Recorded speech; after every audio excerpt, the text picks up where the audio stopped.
오늘은 종려주일입니다. 그리고 한 주간 고난주간으로 보내면서 특별 새벽 기도회를 갖게 됩니다. 코로나19로 온 세계가 고통당하는 가운데에서 2021년도 고난주간을 맞이하며 오늘 우리에게 고난은 어떤 것인지를 생각해 볼 수 있는 한 주간이 되기를 원합니다. 예수님께서 체포당하고 고문당하고 극심한 고통과 치욕을 겪으셨습니다. 고통 가운데 버려져서 홀로 외로이 그 모든 것을 견디셨습니다. 모두가 주님을 버렸고 제자들도 도망쳤습니다. 심지어는 하나님께서도 그 얼굴을 돌리셨습니다. 깜깜한 어둠이요 완전한 절망입니다. 그 십자가 위에서 예수님은 나의 하나님, 나의 하나님, 어찌하여 나를 버리셨나이까 부르짖었습니다. 그러나 그 절망은 이미 새 희망을 감추고 있었습니다. 고난은 바로 구원으로 나아가는 문이요, 그래서 신앙인들에게도 고난의 시간은 도리어 은총이 깃든 축복의 시간이 됩니다. 그래서 근본의 고난주간 특별 새벽기도회의 주제를 은총이 깃드는 고난의 시간이라 이렇게 정했습니다. 자, 한번 따라해 볼까요? 은총이 깃드는 고난의 시간. 예수님을 따르는 그리스도인들에게는 그 고통에 머물지 않고 그 고난이 절망에 갇히지 않습니다. 옛 시중에 거우제 노우제라는 구절이 있는데 머물 곳도 마땅치 않고 갈 길도 마땅치 않다는 뜻입니다. 이 짧은 한마디 속에 오늘 우리네 삶의 풍경이 그대로 녹아져 있습니다. 코로나19로 인해서 오랫동안 당연한 듯이 누렸던 많은 것들이 멈춰지고 말았습니다. 사람과 사람이 만나지 못하는 시간이 이어지고 무력감과 고립감이 갈수록 깊어지고 삶의 기반이 흔들리고 있습니다. 우리나라만 아니라 온 세계에서 삶이 무너져 내리는 사람들의 탄식과 아우성이 땅과 하늘에 가득합니다. 하지만 우리는 이 고통의 시간이 끝이 아님을 알고 있습니다. 이 고통 중에도 하나님이 함께 계시고 새로운 은총의 시간으로 빛을 비추어 주실 거라는 것을 확신합니다. 오늘 우리의 삶을 생각해 보면 광야 길을 걸어갔던 이스라엘 백성들이 떠오릅니다. 어디로 가야 할지 알 수 없었고 그 길이 언제까지일지 몰랐지만 단지 하나님의 은혜로 매 순간순간을 살아야 했던 광야의 길을 걸어갔던 사람들, 어쩌면 2021년도 고난주간을 맞이하며 우리가 출애굽기를 함께 특별 새벽 기도회를 통해서 묵상하고자 하는 것은 바로 광야 이스라엘 백성들의 모습 속에서 오늘 우리의 모습을 바라볼 수 있기 때문입니다. 애굽에서 나온 이스라엘 백성들이 수르 광야로 들어가서 사흘 길이 걷도록 물을 얻지 못했습니다. 마침내 그들이 마라에 이르러 물을 만나게 되지만 그곳의 물은 써서 마실 수가 없었습니다. 그래서 쓰다 마라입니다. 나중에 룻기서에 보면 나오미가 모압 땅에 가서 참 인생의 기구한 운명을 만나고 그 삶의 고난을 겪고 난 다음에 베들레헴에 돌아와서 나를 마라라고 해라. 그러니까 그 인생의 그 삶이 얼마나 고난의 쓴 잔을 많이 마셨으면 마라라고 부르라고 했겠어요.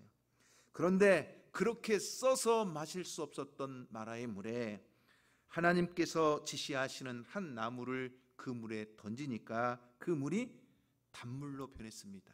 쓴물이 단물이 되었다는 것이죠. 그런데 초대교인들은 바로 주님께서 모세에게 지시하신 한 나무가 십자가를 예시한다고 이해를 했습니다. 우리의 삶에 여전히 쓰디쓴 고난의 시간이 있지만 그 우리의 삶의 쓴물을 단물로 바꿀 수 있는 역사는 바로 주님의 십자가라고 하는 것입니다.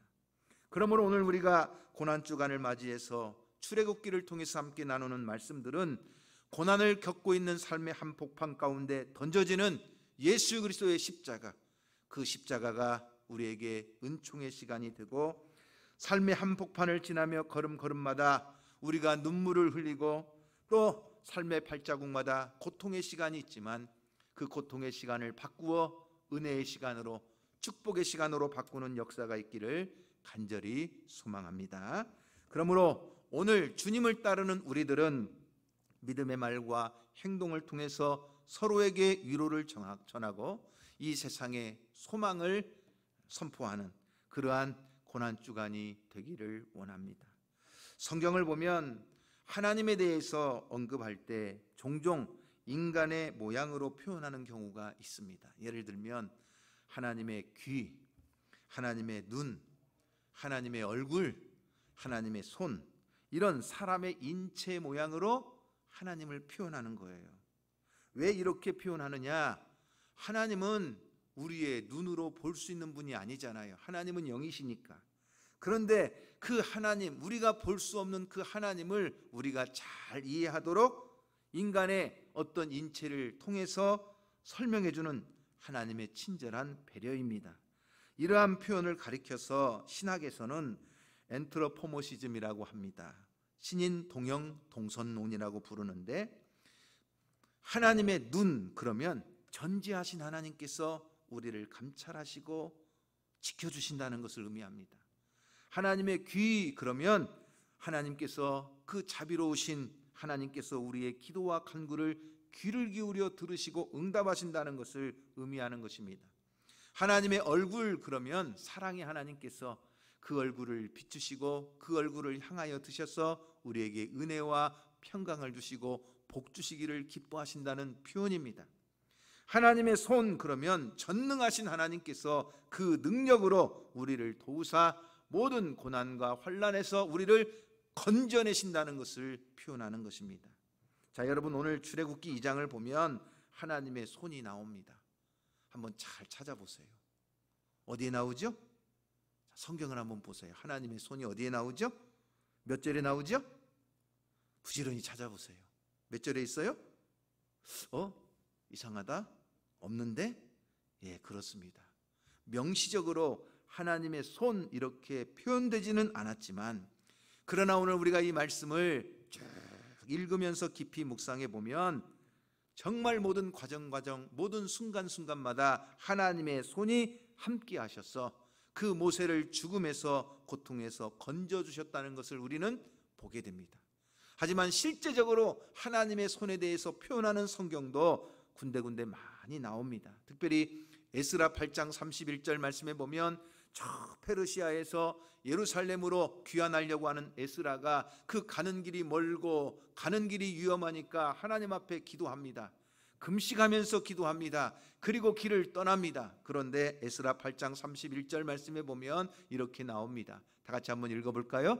첫째 달 12일에 우리가 아하와강을 떠나 예루살렘으로 갈새 우리 하나님의 손이 우리를 도우사 대적과 길에 매복한 자의 손에서 건지신지라. 뭐가요? 하나님의 손이 매복하는 자들, 대적들, 모든 원수들에게서 건져주시고 지켜주셨다고 나오는 것입니다. 모세의 삶을 보아도 그의 생애 가운데 하나님의 손이 늘 함께 하셨고 그를 건져주셨습니다. 보이지 않지만 하나님의 손이 항상 붙잡아 주시고 인도하신 것입니다. 그러므로 오늘 우리가 나눌 하나님의 말씀은 건지시는 하나님이십니다. 저와 여러분도 마찬가지죠. 우리의 인생 가운데 보이지 않지만 하나님의 손이 강력하게 역사하시며 저와 여러분을 붙들고 계셔서 그 손을 의지하는 자마다 하나님께서 건져주시고 승리하게 해주실 줄로 믿습니다. 하나님의 손이 모세를 어떻게 건져주셨을까요? 첫째는 바로 바로의 남아 학살법에서 건져주셨다는 것입니다. 모세가 태어날 때 모세는 축복 속에서 태어나지를 못했어요. 남자아이를 낳으면 모두 죽이라는 바로의 명령 속에서 태어났으니까요. 왜 이런 명령을 내렸느냐? 애굽의 바로가 볼 때 저 히브리 민족이 너무나 번성하는 거예요. 저렇게 번성하다가는 나중에 우리 애굽에게 위협이 되겠다 생각하니까 첫 번째 명령은 뭐냐? 강제 부역을 시키는 것입니다. 노역을 많이 시키고 힘들게 하면 저들이 그 노역 가운데 힘들어서 병들고 죽고 그래서 약해질 것이라고 생각했는데 오히려 강제 노역을 시키면 시킬수록 그 히브리 민족은 더 번성하는 것입니다. 참 이상하죠? 그러자 나중에는 바로가 두 번째 명령을 내리는데 남아 산하 제한법입니다. 그래서 산모들이 출산할 때 산파가 가서 딸을 낳으면 살려주고 아들을 낳으면 죽이라는 것이었습니다. 그러나 히브리 산파들은 그 순간에도 기지를 발휘해서 남자아이들을 살려두는 그러한 지혜를 갖게 됩니다. 그러자 바로가 세 번째 명령을 내리는 것은 남아 학살법입니다. 남자가 태어나면 무조건 다 죽이는 것입니다. 히브리 민족 가운데는 남자가 없이 여자들만 존재하도록 하겠다는 것입니다. 만일에 복종하지 않으면 그 가족들까지도 다 몰살하겠다는 악법을 바로가 명령으로 내리는 것입니다. 바로 이 시대에 모세가 태어났으니까 여러분 얼마나 무서운 시대에 지금 모세가 태어나는 거예요? 바로 이때 레위 족속 중에 아므람이라는 남자가 요게벳이라는 아내와 함께 결혼해서 가정을 이루었어요. 이미 이 가정 안에는 2명의 자식이 있었어요. 딸은 미리암이고 아들은 아론이에요. 그러니까 모세는 이 가정의 세 번째 자녀로 태어나는 것입니다. 그런데 남자아이가 태어나면 무조건 죽여야 된다? 그런데 이거 부모로서 못할 일입니다. 그런데 출애굽기 2장 2절 말씀을 여러분 함께 보실까요? 오늘 2장 2절 말씀을 한번 읽어봅니다. 시작. 그 여자가 임신하여 아들을 낳으니 그가 잘생긴 것을 보고 석 달 동안 그를 숨겼으나 그랬어요. 아이를 낳은 엄마의 이름은 누구라고 했죠? 요게벳입니다.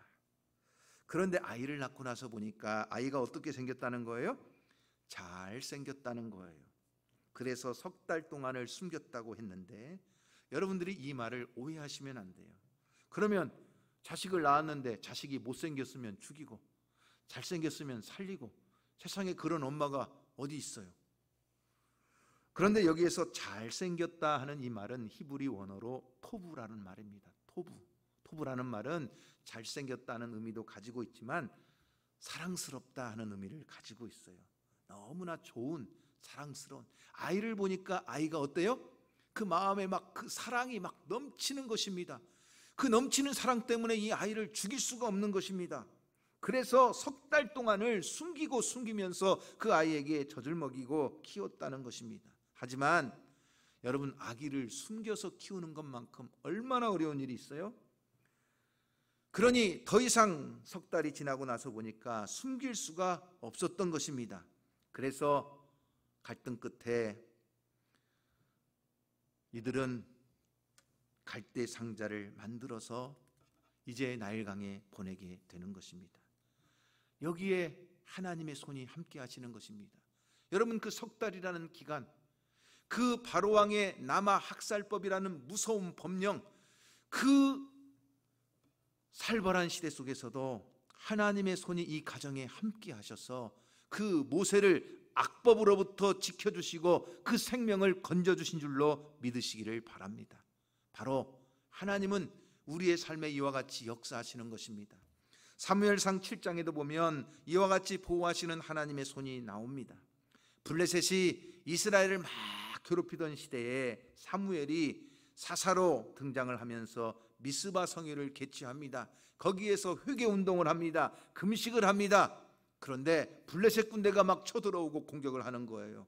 그때 사무엘상 7장 13절 14절 말씀에 보면 그 무서운 시절에도 어떻게 했느냐, 다 같이 한번 읽어볼까요? 시작.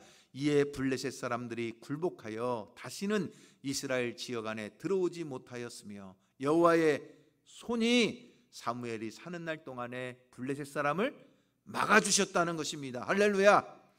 모세를 석 달 동안을 숨겨 지내는 동안에도 하나님이 막아주신 것처럼, 그리고 블레셋 사람들로부터 하나님의 손이 막아주신 것처럼 오늘 우리의 삶에 아무리 세상의 법이 어렵고 세상의 환경이 두려워도 우리의 삶을 지키시는 분은 하나님의 손인 줄로 믿으시기를 바랍니다. 여러분 오늘 우리가 살고 있는 이 세상이 얼마나 불안합니까? 어떤 때는 하루하루 사는 것이 기적 같습니다. 보이지 않는 가운데 하나님의 손이 우리를 보호하시기 때문에 그 보호하시는 하나님의 손, 그 손을 붙잡고 있는 사람은 절망 중에도 소망을 가지고 부르짖어 기도하고, 정말 깜깜한 어둠 속에도 우리의 손을 붙잡고 지켜주시는 그 하나님의 보호와 인도하심을 받는 것입니다. 여러분, 세상의 힘은요, 찢어진 우산에 불과합니다. 자, 어제 오후부터 비가 내리고 있죠. 여러분, 비가 내리면 무엇을 받아요? 우산을 받쳐들지만 찢어진 우산을 받쳐든다는 것은 아무 소용이 없어요. 여러분, 이 세상에 어떤 권력과 재물, 찢어진 우산에 불과합니다. 하나님의 손이 우리를 지켜주시고 보호하실 때 우리는 세상의 그 어떤 흉흉한 세상의 요동치는 물결 속에서도 우리를 건져주시는 그 하나님의 은혜를 경험하게 될 줄로 믿습니다. 두 번째, 나일강의 갈대 상자에서 건져주신 하나님을 볼 수 있습니다. 자, 자식을 더 이상 감추고 숨길 수 없는 순간이 찾아왔습니다. 어떻게 했을까요? 3절 말씀 우리 다 같이 한번 읽어볼까요? 3절 말씀입니다. 3절 시작. 더 숨길 수 없게 되매 그를 위하여 갈대 상자를 가져다가 역청과 나무 진을 칠하고 아기를 거기 담아 나일강과 갈대 사이에 두었다 그랬습니다. 더 이상 버틸 수가 없게 되자 이제 하나님의 인도에 기대를 하고 자신들이 할 수 있는 모든 일을 최선을 다해서 하는데, 갈대 상자를 가져다가 거기에 역청 그리고 나무진을 칠하는 거예요. 왜요? 물이 새어 들어가지 않도록 방수 처리를 일종의 하는 것입니다. 그리고 한없이 떠내려가면 안 되니까 어디에? 갈대 나무 사이에 지금 이 갈대 상자를 두는 것입니다. 혹시나 누군가 발견한다면 이 아이가 죽지 않고 살지 않을까 하나님의 손에 기대를 걸고 이 갈대 상자에 아기를 담아서 나일강에 두는 것입니다.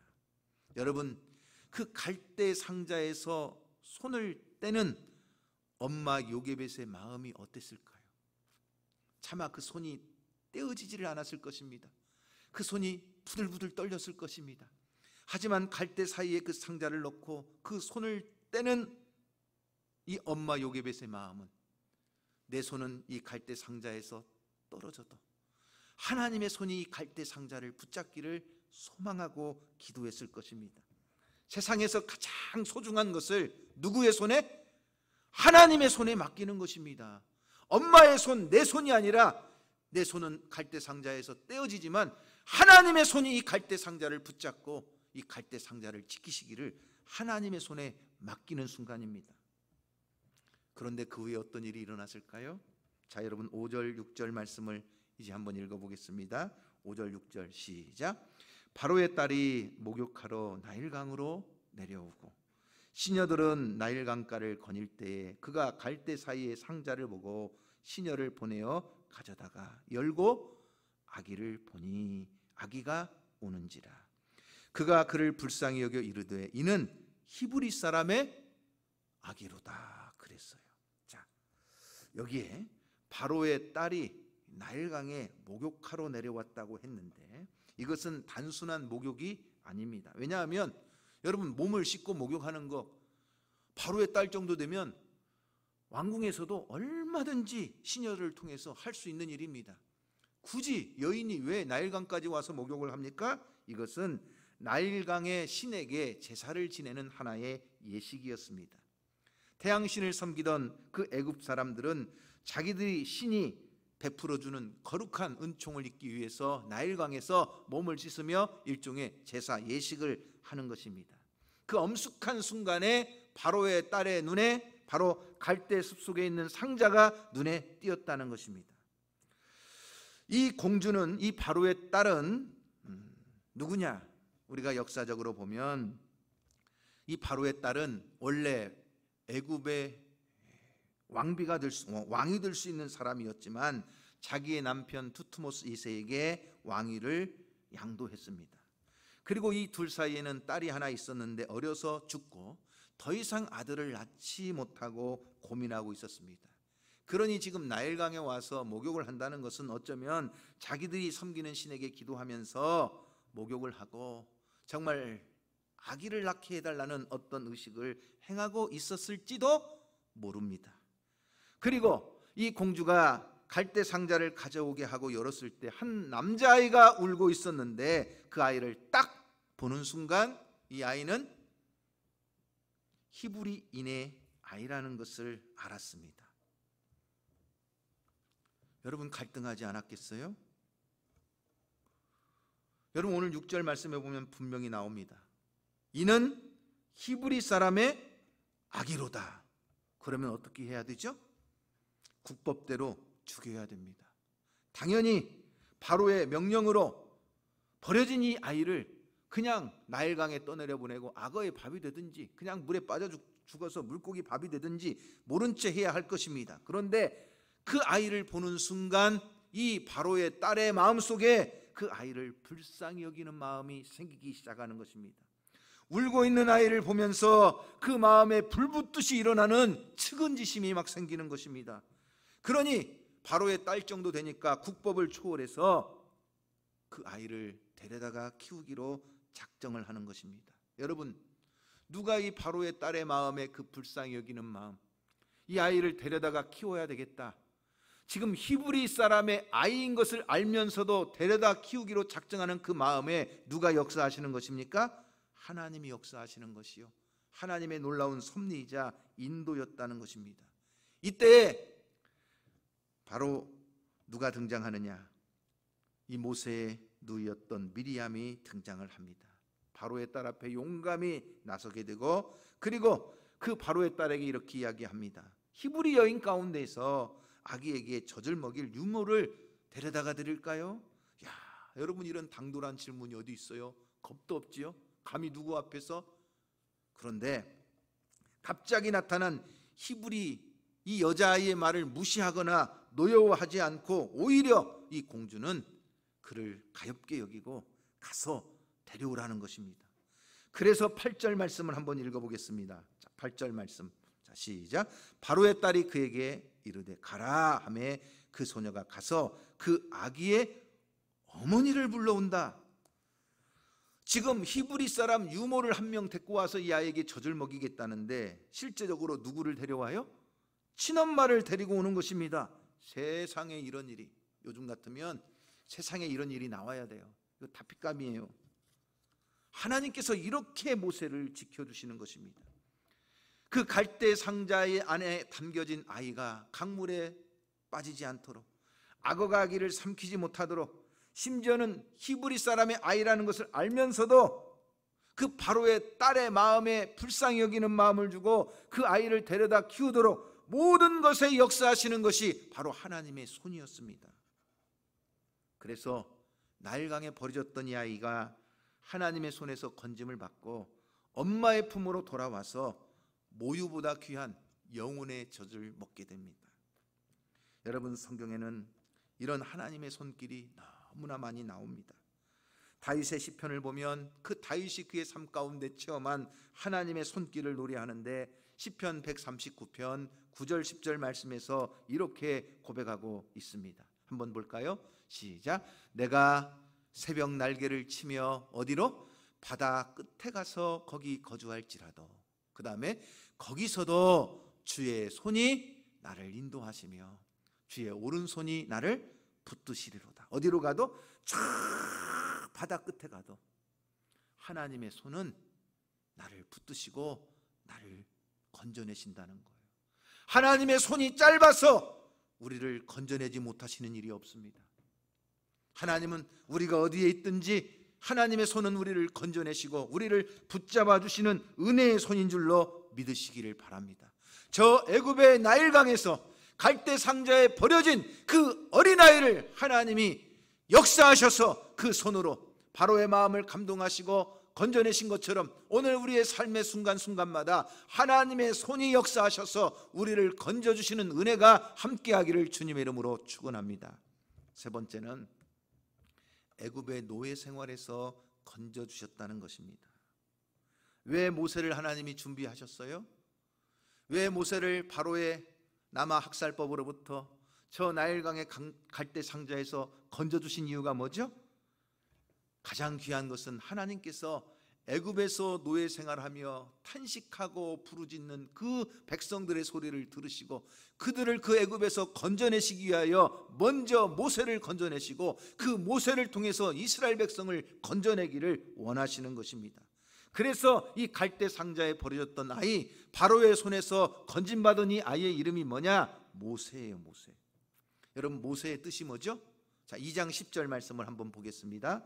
2장 10절 말씀 다 같이 한번 봅니다. 시작. 그 아기가 자라매 바로의 딸에게로 데려가니 그가 그의 아들이 되니라. 그가 그의 이름을 모세. 자, 모세 동그라미 쳐보시고 모세. 그 이름의 뜻이 뭐예요? 이는 내가 그를 물에서 건져내었습니다. 자, 물에서 건져내서 이름이 뭐예요? 모세. 그런데 물에서 건져진 이 모세는 나중에 하나님의 백성을 애굽에서 건져내신다는 것입니다. 하나님의 섭리 가운데 엄마 요게벳의 손에서 길러졌다면 이 사람은 한낱 히브리 사람으로 지낼 수밖에 없었겠지만, 그러나 하나님께서 섭리하시는 가운데 이 모세가 바로의 공주의 손에서 키워짐으로 말미암아 사도행전 7장 22절 말씀에 보면 그는 애굽의 왕궁에서 모든 학문과 그리고 무예까지도 다 익히게 됩니다. 자, 한번 읽어볼까요? 모세가 애굽 사람의 모든 지혜를 배우고 그의 말과 하는 일이 능하더라 그랬습니다. 최고의 학문과 교육을 습득할 수 있게 하심으로써 모세를 통하여 하나님께서는 애굽에서 하나님의 백성을 건져내도록 역사하시는 것입니다. 사람은 내일 일을 아무도 모릅니다. 애굽으로 팔려갔던 요셉이 애굽의 총리가 되고 바벨론의 포로에 끌려갔던 다니엘이 바벨론의 총리가 될 줄 아무도 몰랐던 것처럼, 그렇게 바로의 남아 학살법 가운데 갈대 상자에 버려진 그 아이가 이스라엘을 구원할 것이라고 아무도 생각하지 몰랐을 것입니다. 그러므로 여러분, 오늘 우리가 고난의 시간을 지나고 있을 때 우리는 내일 일을 알지 못하지만 이 고난의 시간 동안 주님의 십자가를 바라보고 말씀 안에서 그 하나님의 섭리를 기억해 본다면 그 고난의 시간이 우리에게는 은총의 시간이요, 하나님의 놀라운 손길을 경험하는 축복의 시간이 될 줄로 믿습니다. 여러분, 세계의 전설이 된 코미디언 찰리 채플린이 있는데 그가 한 유명한 말 가운데 인생은 가까이서 보면 비극이요, 멀리서 보면 희극이다.